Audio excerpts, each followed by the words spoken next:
dalim te tema e parë, do vazhdojmë sërish të diskutojmë çështjen e konfliktit e luftës që po ndodh në Izrael me grupin terrorist Hamas. Kemi diskutuar në përgjatë ditëve të fundit, kemi pasur personazhe nga Izraeli për të na treguar live situatën, për të na treguar dhomat e tyre të izolimit, çfarë ka ndodhur me sulmet me ushtrinë e cila ndodhet në rrugët e qytetit duke patrolluar. Sot do ta vijojmë sërish këtë temë sensitive. Ka shumë izraelitë të cilët kanë ndërtuar biznese ose kanë bashkëpunime me vendin ton. Ndërta është dhe një personazh të cilin do ta kemi në studion ton për të na treguar pak më shumë për çfarë po ndodh atje, duke qenë se për të dhënë një informacion paraprak, familjarët e Joseph Vanken, të cilin do ta kemi sot në studion e Good Morning Albanians, vazhdojnë të jenë ende në Izrael, madje edhe ai do të ishte atje, por për shkak të situatës, sigurisht fluturimet edhe të shkuarit në Izrael ka qenë e pamundur. Ne do donim të ndaleshim tek eksperienca. Për ata madje që kanë mbetur atje edhe duhet të kthehen në vendet e tyre. Mirë, ne nuk po ndalemi më tej, ne duam që gjithë të eksperiencën e tij, por edhe rrëfimin e tij personal dhe familjarëve të tij na rrëfej ai vet në studion e Good Morning Albanians. So good morning. Good morning. Good morning. Thank you for having me. Dhe gjithashtu kemi edhe Erbiago, një jurist pedagog që po ashtu është një nga bashkëpunëtorët e tij në Shqipëri që do të na asistoj pak edhe me bisedën, por edhe me qëndrimet edhe situatën në Izrael po ashtu. Mirë. Ta nisim me ty, Joseph. I would like to know, tani do të vazhdojmë sërish të bëjmë të njëjtat gjëra që do përkthejmë live, apo Erbi do na asistosh ti, si është që ta bëjmë shqip. Të pyes Joseph, ti kishe nisur javën, pra ditën e shtunë, javën që shkoj për të shkuar në Izrael, duke qenë se ke një rutinë që një pjesë të javës e kalon këtu dhe një pjesë të javës e kalon në Izrael. Por udhëtimi yt u ndërprer për shkak të sulmeve që ndodhen ditën e shtunë, apo jo? So she's asking you about the plans that you had about going to Israel last weekend, obviously because of your routine between here and there, and essentially what happened and how we didn't go. And Right. So we actually had plans to make our way over to Israel since there is a direct flight that's only a few short hours away. I have been going from Israel, America to Israel my entire life. Kishte plane për të shkuar së bashku me Erbin, me sa kuptoj, të dy ju do shkonit atje që javën e shkuar, duke qenë se ka fluturime 2 herë në javë, por But yeah. And then Hamas unfortunately unleashed their terror attack on October 7th. Por faktikisht Hamasi sulmoi mbi territor me datë 7 të shtunën e shkuar. Correct, and our plans were canceled, but we were indeed going to make our way to this wonderful democratic country that has a nice amount of freedom and have a good time there, a good vacation, and unfortunately those plans did get canceled. Por na do shkojnë në një vend demokratik, një vend të lirë, një vend të bukur po ashtu, por planet tona për shkuar në Izrael e ka fjalën u ndërpren për këtë arsye. Have you ever thought that the situation would escalate like this? As you said before, it's like a routine. Ke menduar që situata në Izrael do të eskalon dhe do të përkeqësohej në këtë situatë? At a certain point, everything would stop and start a war. When you are in Israel, you do not feel the pressure of any of the daily things that people go through. You feel at home, you feel fine, you feel like you are on vacation when you're there. So for me, there were no signs of any of this coming. And I think the country was also blindsided itself, but I'm not sure exactly. Në një farë mënyre vendi ishte mbyllur, surprizuar nga ajo që i ndodhi me grupin e Hamasit. How are your familiars, your relatives, your neighbors, if you have any information? Are they okay and where do they live? Are they close to Gaza? E pyes për familjarët e tij si janë dhe sa afër është qytetin e cila ata jetojnë me Gazan, që është qyteti zona më e nxehtë.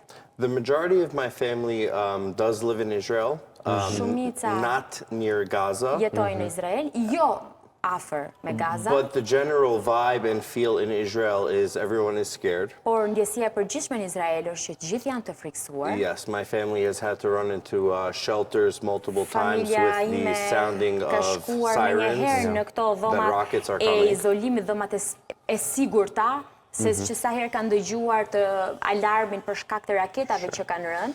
I have one friend specifically who lives in Beersheba, which is a town near where the action is happening. And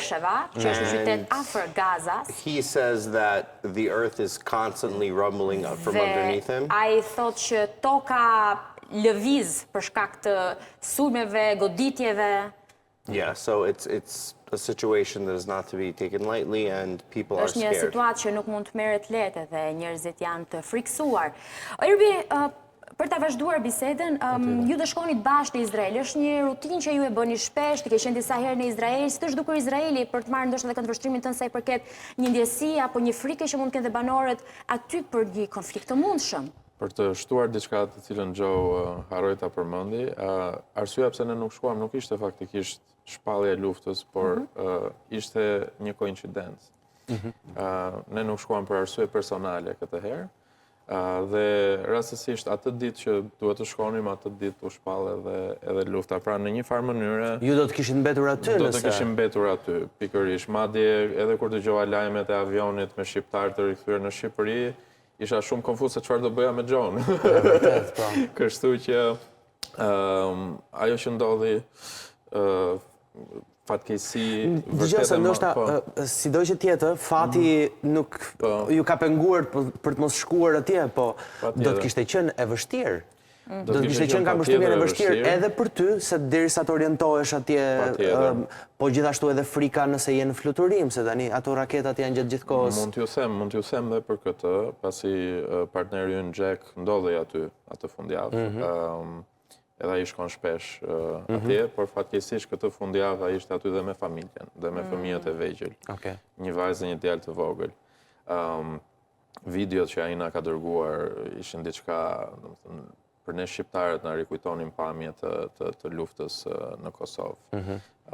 Ishin gjëra të frikshme të cilat, për shembull, vajza e tij që ishte më e vogël nuk i kuptonte fare, dhe ky ishte një fat i madh për të. Por djali i cili ishte në një moshë pak më të madhe ishte diku, kur e pyesnin ma shpjegonte që ishte diku mes trimërisë dhe mes frikës. Pra donte të tregonte atë trimërinë në këtë lloj situate, por në të njëjtën kohë tregonte edhe frikën pa dashur.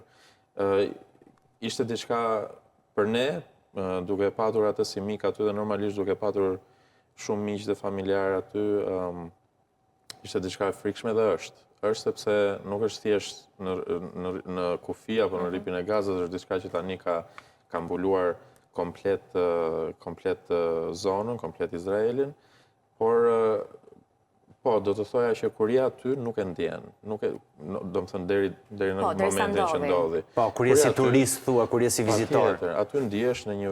Nuk flitet Erbi? Nuk ndjehet? Aty ndjesh si në një vend evropian. Aty ndjesh si në një vend që ka një bashkëjetesë fetare të caktuar. Aty mund të shkosh normalisht me kontrole, me çeket, me ato rregulloret e veta, mund të shkosh në zona të ndryshme. Aty mund të shkosh në një kishë ortodokse greke, aty mund të shkosh në një xhami muslimane, aty mund të shkosh në një sinagogë hebraike. Pra, aty nuk ndjehet. Prandaj mendoj që e vërteta është që kjo nuk është një problem mes popujve.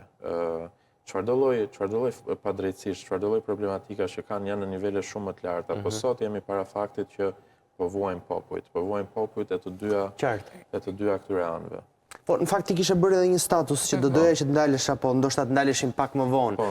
Ti e ke parë patjetër në rrafshin e ndarjes mes qytetarëve palestinezë, mes qytetarëve izraelit dhe Hamasit si një grup militant apo terrorist në këtë situatë, e cila edhe ka nisur sulmin. Dhe nuk është pak, po flasim për qindra mijëra raketa të cilat tashmë ishin drejtuar drejt Izraelit dhe tashmë jemi në fazën e mbrojtjes edhe të luftës. Por, përpara se të kaloj të statusi, duaj që ta pyes pak John. Back and forth all the time in Albania and Israel. So, have you, I don't know, met someone from Palestine there that how is the citizens' relation? I mean, not as a government, not as a politician, but the citizens. Do you feel the pressure between each other? Ke pasur mundësinë të takosh edhe njerëz nga Palestina dhe përveç aspektit apo marrëdhënieve politike. We want to understand more when it comes to... Perceptimi i tyre si qytetar në raport me izraelitët? The Palestinian people are being governed by Hamas. Njerëzit e Palestinës janë të qeverisur nga grupi Hamas. Is a terrorist organization. Dhe Hamas është një organizat terroriste. So the people of Palestine have no choice but to listen to what Hamas, the terrorist organization, does and tells them. So there is a daily pressure between the people of Israel and Palestine, but I believe if you took Hamas out of the equation as a terrorist organization that is instilling fear into people, I think that Palestinian people are great and have the ability to flourish, but because of these terrorist groups that we now see their true faces, because of them instilling fear on these people is why there is this pressure. Njerëzit në një farë mënyre janë të drejtuar në zgjedhjet që përcaktohen nga ata. Pra, për të kuptuar këtë ndarjen mes politikës edhe terrorizmit, po ndërkohë edhe qytetarëve. But what do they say if you had any conversation or if you heard the news or maybe did you read things that people in Palestine are writing on social media about the situation? Çfarë thonë njerëzit e Palestinës, ose çfarë shkruajnë në rrjetet sociale, cili është perceptimi I tyre? The situation is unfortunately at this point in time a little bit more elevated than it usually is. Situata kësaj herë është pak më e përshkallëzuar, përkeqësuar se sa në konfliktet e më përparshme. So I think what we're seeing on social media might be a little bit diverse. You will hear a lot of different opinions from different people. Mund të jetë pak e ndryshme sepse njerëz të ndryshëm thonë gjëra të ndryshme në rrjetet sociale. But the one thing that I can tell you, a general perception maybe. A general perception is that I think the people feel that Hamas as a terrorist organization needs to go. Që Hamas është një organizat terroriste dhe duhet të ikë, nëse nuk gabon këtë the? Yes. And they're also scared for their own lives. Por janë të friksuar për jetët e tyre.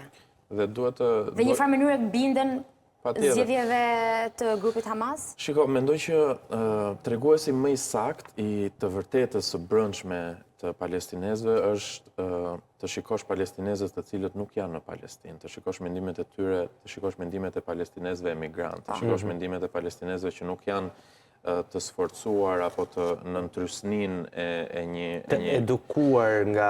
Eksaktësisht, por jo vetëm të edukuar, por dhe nëntrysnin apo atë prezencën e një grupi terrorizmi kokën e tyre. Dhe çfarë thoni Ervin? Po mund të marrim shembuj të ndryshëm, të cilët bien dakord që gjitha kjo që po ndodh nuk do të kishte ndodhur nëse nuk do kishin marrë vendime të saktuara grupe terroriste si Hamasi apo grupe terroriste të cilat e mbështesin atë.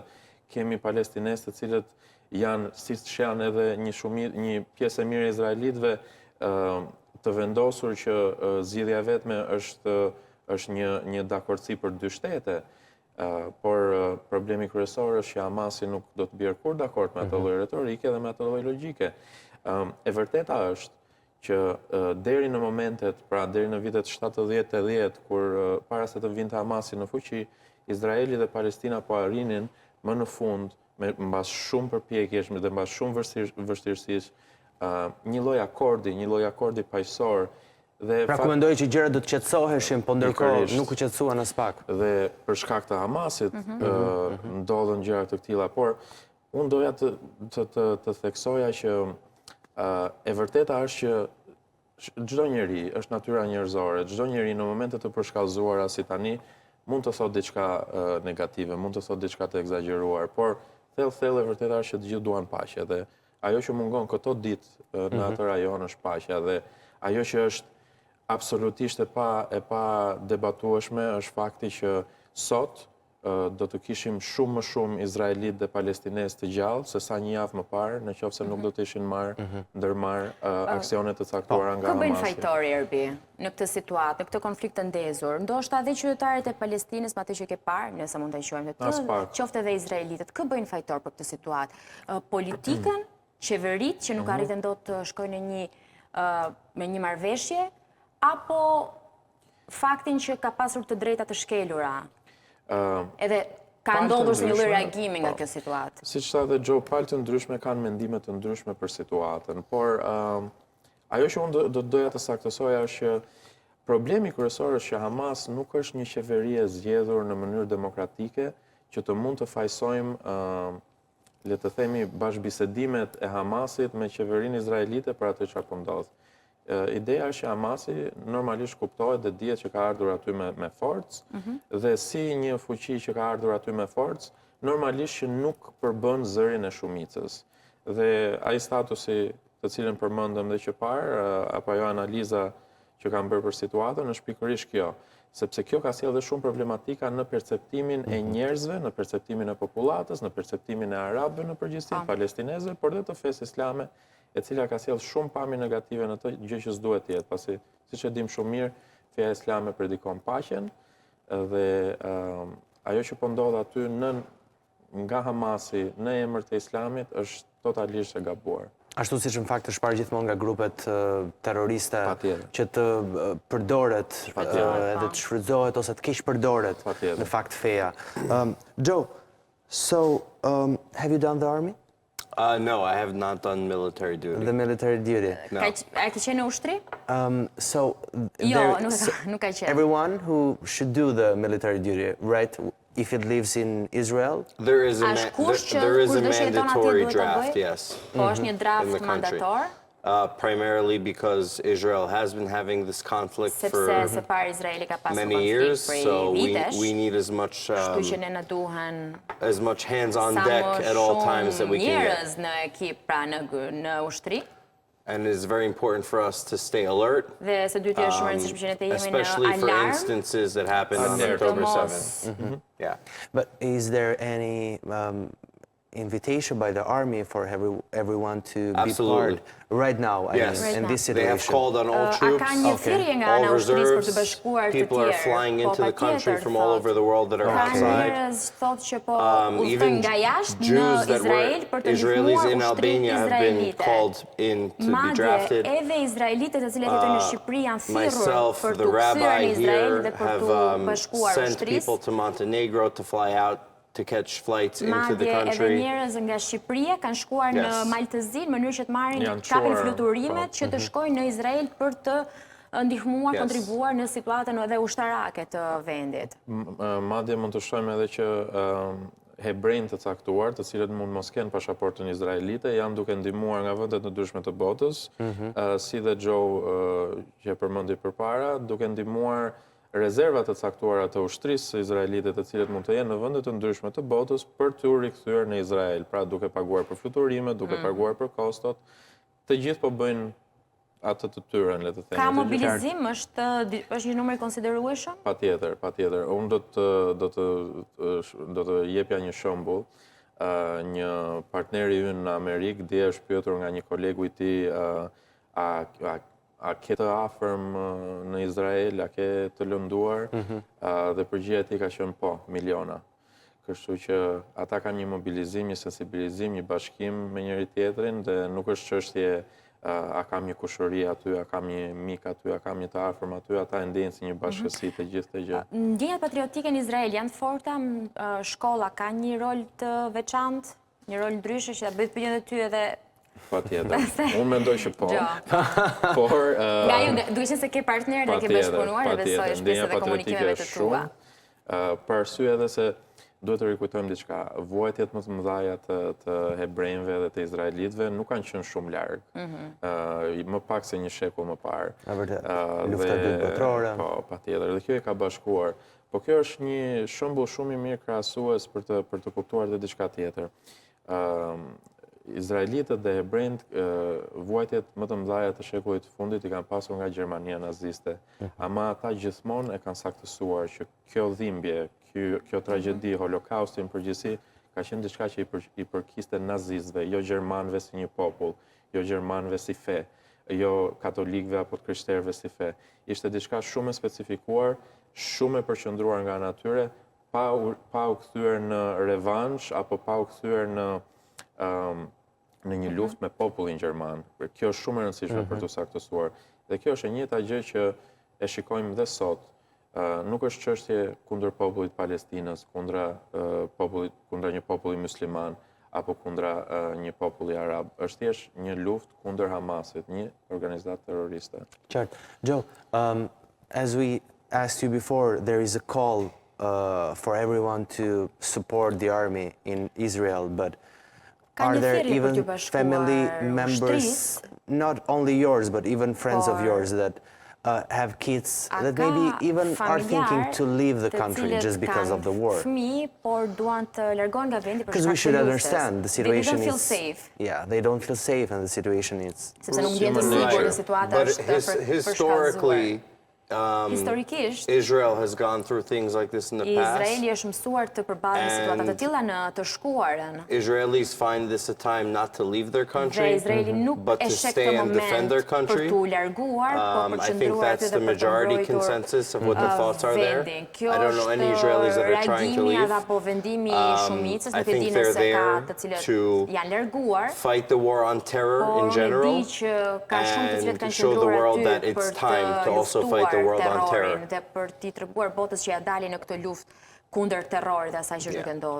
Duke kuptuar edhe pak situatën se çfarë po ndodh me luftën në Ukrainë, që në momentin e shpalljes së luftës ishin burrat ata të cilët u bën një thirrje për të qëndruar në Ukrainë dhe gratë bashkë me fëmijët të lëviznin. We are just comparing to the Ukrainian war that right now it was a open call for men to stay in the country and millions of them children and girls to leave the country. That's what... Yeah, historically there has been a little bit of a different approach. Historikisht ka pasur një qasje pak më ndryshe në rastin e Izraelit. Yes, but people will flee when war comes. That's the general fight or flight response. So people have to do what they have to do for their families, and that's fine. But many have stayed behind in Ukraine to fight the war. Po, dhe shumë burra në rastin e Ukrainës kanë qëndruar pas për të mbrojtur vendin e tyre, një gjë e ngjashme, një situatë e ngjashme edhe me atë çfarë ka ndodhur në Izrael. Maybe I know that this is not the right moment to ask the question, but sometimes the wars and the conflicts even escalate the economic situation. You as a businessman, do you think that all this will indicate into the economy? The situation right now in Ukraine, we should say, have changed everything, even prices of the groceries. That's a great question. And unfortunately, I'm not an economist, so I can't tell you right this second. We would have to wait to see how this war plays out. But at the current moment, it seems that it has not affected the economy. Anyway, let's hope it will end soon. And yes, absolutely. Let's pray for peace. Pray for peace. And if I can ask you also a question about the cybersecurity of the country. The situation, because many times we also in our studio we talk about the cybersecurity of Israel, one of the best, one of the most expensive, and on the other hand, attacks that happen on October 7th, they are attacks that could happen almost daily in Israel. So what you are seeing is the 0.01% that they got through. But Hamas tries on a daily basis to penetrate the country. Hamasi përpiqet çdo ditë që të penetrojë para të godas Izraelin. Nuk është diçka e re, pra është diçka e përditshme. We'd like to thank you for the interview. Thank you for having me. This was wonderful. Thank you. And I hope we, like you said, we pray for peace, and I hope this ends quickly. Thank you very much. Erbi, faleminderit shumë. Albania has always supported the Israeli citizens. They have. Definitely. They have, and I hope they continue to throughout this process, and I hope we end safely. Faleminderit shumë sërish. Mirë, ne e mbyllim këtë pjesë miq, ndërkohë pas pak do të ndalemi tek aktualitetin Shqipëri të miturit, të cilët janë shtirur në rrjetet sociale për të marrë para. Tashmë ka qenë një verifikim i policisë mosha 16-17 vjeç. Megjithatë, do të kemi një panel të cilët duam që ta shohim pak edhe ndryshe rolin e familjes nga ana tjetër përtej kësaj si ngjarje dhe ndërkohë një status apo një analizë psikologjike apo shkon sot nga ngjarjet e mëparshme, dhuna në familje ku ka qenë burri për një shoqëri patriarkale, burri që dhunonte gruan, apo jemi sot në situatën ku fëmijët dhunojnë prindrit e tyre. Pas pak.